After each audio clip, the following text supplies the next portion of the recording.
She was 16. She had a boyfriend she loved, a job she showed up to every shift, and a family who knew, really knew, that something was wrong the moment she didn't call. What happened to Tara Muncy on the night of January the 25th, 2000, took investigators on a 17-day search through freezing Virginia snow and ultimately came down to a cigarette filter, a shoe print, and 3 strands of hair. This is the story of how science caught a killer when all the obvious leads went nowhere. Tara Muncy grew up in Pulaski County, Virginia, the kind of small town where everyone knows everyone, and a missing teenager gets the whole community out searching within hours. By 16, she was in love. His name was Nick Zaroba, her high school classmate, her first serious relationship. When Nick graduated and joined the Navy, he was stationed at Great Lakes Naval Base in Illinois. Tara stayed behind to finish school. They talked constantly. They had plans. Marriage was on the table. But love at 16 is intense, and distance is hard. And when Tara vanished on a freezing January night, a lot of people's first assumption was she ran off to be with Nick. Her parents didn't believe it for a second. January 25th, 2000, Tara worked the evening shift at a local fast food restaurant. She clocked out around 7 p.m., carrying a container of food, maybe for the ride home, maybe for someone else. Nobody knew. What investigators found at the scene was unsettling in its stillness. Her car was in the parking lot, unlocked. The food she'd been carrying sat on the driver's seat, placed there carefully, not dropped, not thrown. Her purse was gone. Her keys were gone. And Tara was nowhere. In winter Virginia, at night. Nobody walks away from a car in those conditions without a reason. Tara's parents called the sheriff's office, and while any missing person report gets taken seriously, experienced investigators know the uncomfortable truth. Most teenagers who vanish turn up within 24 hours. But 24 hours came and went. Then police caught a lead, or what looked like one. A co-worker mentioned that earlier that evening, Tara had gotten into a heated argument at the drive-through window with 2 young men. Words were exchanged. It escalated. Normally, there would be surveillance footage to identify them, but this particular restaurant had no cameras, not inside, not in the parking lot. The lead evaporated almost as soon as it appeared. Investigators were back to zero. When local news picked up the story, something remarkable happened. Hundreds of volunteers showed up, in the cold, in the snow, searching parks, neighborhoods, fields, anywhere Tara might be. The case had gripped an entire community, partly because Tara was the kind of girl people genuinely liked, and partly because the fear of it could happen to anyone's kid has a way of getting people off their couches. 2 weeks passed, then 16 days, then 17, and then a hiker, following a trail near an isolated set of railroad tracks about 7 miles from Tara's house, looked down into a heavily wooded ravine. The ravine dropped 70 feet. Dense trees, discarded junk, old tires, broken appliances, the kind of forgotten hollow that people use as an illegal dumping ground. At the bottom was a body. A driver's license in the back pocket confirmed what Tara's family had feared from the very first night she didn't call. It was Tara. The cold had preserved her body well, which meant evidence was still intact. But the crime scene itself was a nightmare. Weeks of weather plus layers of unrelated debris made it incredibly difficult to separate what was connected to the crime from what had been dumped there years before. Still, investigators found 3 things that would become crucial. 1, a single .22 caliber shell casing near the top of the ravine, along with Tara's car keys. 2, a cigarette. Or, more specifically, the filter of a cigarette, found separately from the rest of it. 3, on Tara's torn t-shirt, a faint but distinct shoe print, the partial impression of an outsole pressed into fabric. The medical examiner's findings were devastating. Tara had been shot 4 times, once in the chest, 3 times in the head at close range. The pattern suggested execution. that she was shot once, fell, and was then shot again while she was on the ground. There was also evidence of a struggle, blood found under her fingernails, her shirt ripped. Tara Muncy had fought back. A rape kit came back negative, but seminal fluid was found on her body, which meant DNA testing was possible.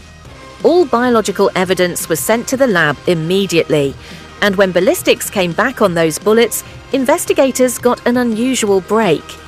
The rifling marks left on the .22 caliber rounds were so distinctive that forensic analysts could narrow the murder weapon to one of only 3 possible rifle models, all manufactured by the same company, Marlin. The gun was a Sears, a Marlin, or a Revelation. In a country with hundreds of rifle models, that's a remarkably short list. The shoe print on Tara's shirt was run through a forensic database of thousands of known outsole patterns, match found, Nike brand running shoes, herringbone outsole design. The print wasn't large enough to determine a shoe size, but the design was confirmed. Now investigators were looking for a specific gun and a specific shoe. And they were about to get a name to go with both. On the day she disappeared, Tara had skipped a few details when she told people where she'd been after school. She and some friends had been smoking marijuana, and with them was an older man, a 30-year-old named Jeff Thomas. Thomas wasn't a stranger. He'd known Tara for years. She had occasionally babysat his 6-year-old daughter. He was the kind of person who drifted at the edges of other people's lives. No steady job, no permanent address of his own, sometimes crashing in a girlfriend's basement. A background check turned up a prior conviction. 8 years earlier, Thomas had attacked a neighbor with a baseball bat and served 2 years in prison. When investigators brought him in for questioning, he denied everything. Thomas told police he didn't own a .22 rifle. But he mentioned that his friend, a 32-year-old bricklayer named Kevin Williams, did. Police went to Williams, and Williams told a very different story. He did own a .22 caliber rifle, he said, but he hadn't seen it in a while because he'd left it with Jeff Thomas, 2 men, 2 completely contradictory accounts, and a murder weapon somewhere in the middle. In a long-shot move, investigators searched Williams' backyard, specifically under his back porch, where Williams had said he sometimes fired the rifle for target practice. Under the porch, tucked in the dirt, 2 shell casings. Ballistics analysis matched them to the casing found at the top of the ravine where Tara's body was discovered. Same gun, same chamber marks. Kevin Williams' rifle had fired those bullets. The case was building, but it still needed something more direct. And that something came from an unlikely place, a routine traffic stop. A woman named Barbara Helton was sitting in a vehicle that had been pulled over when she found herself face to face with a police officer and decided she'd been carrying a secret long enough. She knew Jeff Thomas. He'd been staying at her house around the time of Tara's murder. And on the night of January 25th, 2000, he'd come home in a state she couldn't forget. Dirty, muddy, agitated, visibly shaken. He told her he'd messed up, and then he told her more than that. According to Helton, Thomas said he'd confronted Tara, that she had refused to have sex with him, that it made him angry, and that he had shot her 3 times in the head. Execution style, he called it. The phrase execution style stopped investigators cold. That detail, the 3 shots to the head, had never been released to the public. It was information that only the killer, the investigators, and the medical examiner knew. Barbara Helton couldn't have known it any other way. With Helton's statement, investigators obtained a warrant to search Jeff Thomas's car. In the trunk, a pair of Nike running shoes with a herringbone outsole pattern. Forensic analysts compared them to the print on Tara's shirt. They matched. Also in the trunk, 3 strands of blonde hair, roots intact, forcibly removed, meaning they were pulled out during a struggle. DNA testing confirmed all 3 hairs were consistent with Tara Muncy. And then came the biological evidence from Tara's body. Thomas's DNA was everywhere, On her clothing, on her skin, on her inner thigh, on the sole of her shoe, under her fingernails where she had scratched her attacker, and on the cigarette filter found at the crime scene, the one pulled off before smoking, a specific habit Thomas later confirmed he'd always had. Every thread of physical evidence pointed to the same person. What investigators believe happened. Prosecutors believe it unfolded like this. Thomas had been with Tara and her friends earlier that afternoon. When her shift ended that evening, he was waiting, possibly offering to drive somewhere, maybe suggesting they smoke together like they had before. Once they were alone, he made a sexual advance. Tara refused. The confrontation became violent. She fought back, hard enough to scratch his face, hard enough to tear her shirt, hard enough for 3 of her hairs to end up in his trunk when he cleaned up afterward. At some point, he pulled out the .22 rifle, Kevin Williams' rifle, which he'd been holding onto. He shot Tara once in the chest. Then, while she was on the ground, 3 more times in the head. He rolled her body down the ravine, stripped her shirt, placed her car keys at the top of the ravine and left.